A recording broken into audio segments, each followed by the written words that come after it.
Okay then guys, what is going on? Cloud Plays here and welcome back to another video here on the channel, and today we're inside of Jedi Survivor and we have got a new patch update as of earlier on this afternoon. They actually launched a new update for the PlayStation 5, Xbox Series S and PC, although the actual changes in this will surprise you greatly. With that being said, make sure you're smashing the beautiful blue thumbs up and subscribe with post notifications turned on, it'd be greatly appreciated. But now let's dive into the really confusing patch update for Star Wars Jedi Survivor. So today we're looking at the patch update from Jedi Survivor, and it states in the post that they posted up on the Twitter page, today you'll notice a patch has been available for PC version of Star Wars Jedi Survivor, and tomorrow we'll be issuing a patch for both PlayStation 5 and Xbox Series S. This was posted up yesterday now, so the PlayStation now has a update on its availability scale, and we have some really weird improvements. So we have got, for the PC patch, one single improvement that they have made, and for PlayStation 5 and Xbox Series X about 9 or 10, which makes absolutely no sense to me at all. I'm playing on PlayStation 5 and I have had a really good experience with the game so far, although a lot of my friends on PC and a lot of people on social on PC have had a ridiculous amount of issues with Jedi Survivor. So the balance on this makes absolutely no sense at all, but we're going to talk about that in just a minute. Right now we're going to do a quick breakdown of what it is that we've got inside of the game right now. So the PlayStation and Xbox patch that we've got in here, we have got numerous things such as multiple crash fixed across PlayStation and Xbox Series X and S and various areas of the game, which isn't again really a broad aspect. That's kind of like really vast. You don't actually have much of a specification in that. We just know that there is a lot of crash issues changed. Like, we may still have the same ones that we had before, they may have not actually addressed them, but we know that they fixed some of them at least. But they have fixed crashes that were tied to skipping cinematic cutscenes, which again is helpful, I guess, because I had that once or twice myself. But performance improvements across PlayStation 5 and Xbox Series S and X has now been issued. This is, again, didn't really affect me too much. I had a really good experience, but I know some people were having some performance issues with like frame rates and stuff like that. But this was, again, mainly on PC that they were experiencing this.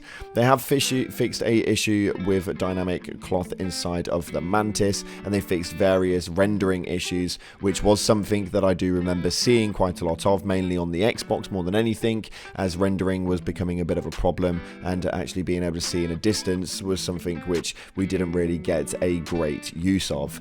They've also fixed an issue with registered Neko colors not saving, and they fixed an issue with registered Neko disappearing from the stable. They fixed an issue with cinematic dialogue overlapping, which was something that happened quite a bit when you went to the main vendor, and this was something that was quite frustrating. As you would kind of load through, you'd have managed to have loads of different crashes and the main dialogues would cross over, and you'd have like numerous different dialogues happening at the same time. And they also fixed various collision issues.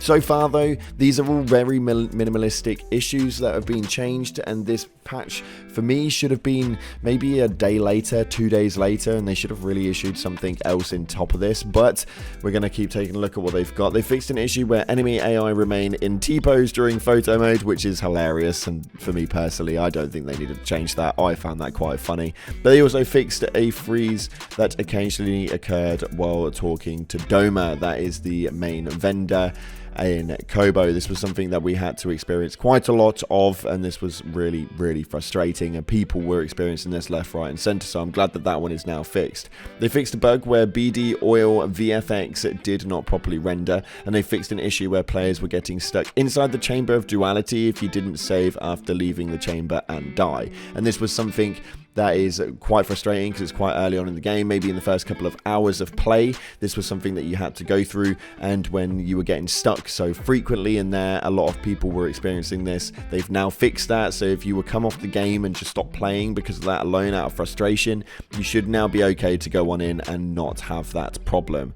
Now, the PC version of the game has already received the fixes coming to console on the 5th of the 2nd, which was received yesterday.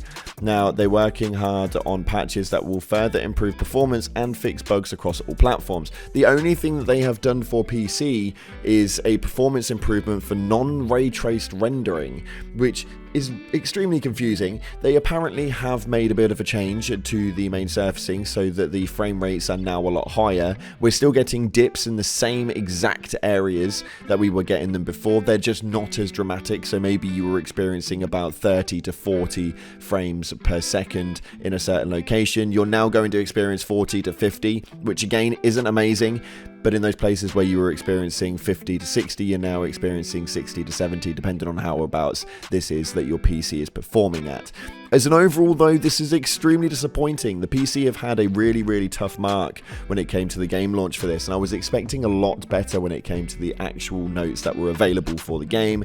For me, this is a great start, although we've got a long way to go, and this shouldn't be something that we should be experiencing. Hopefully, within the first month, this should be done. This shouldn't be something that we have to have so many large issues with. It should be just nitpicking the smaller parts. For me personally, and we've seen a lot of game titles that have been able to do this correctly, the main thing that people are saying right now is when they are making a game for a PC, they are generally making it underneath one model of PC, so one specification, or maybe 2 or 3 specifications that they're trying to work it under. Obviously, when the game drops worldwide, there are hundreds upon hundreds of different variations of the ways that PCs can be built and how it is that they are meant to work and so on and so forth. So as an overall, I'm really, really excited to see where it can go, although right now we've got a long way to go indeed. That's all we've got time for today, though. If you haven't already, smash that beautiful blue thumbs up and subscribe with post notifications turned on. Thank you so much again for watching, guys. I appreciate all your faces, but as always, until the next time, I'll see you in the clouds.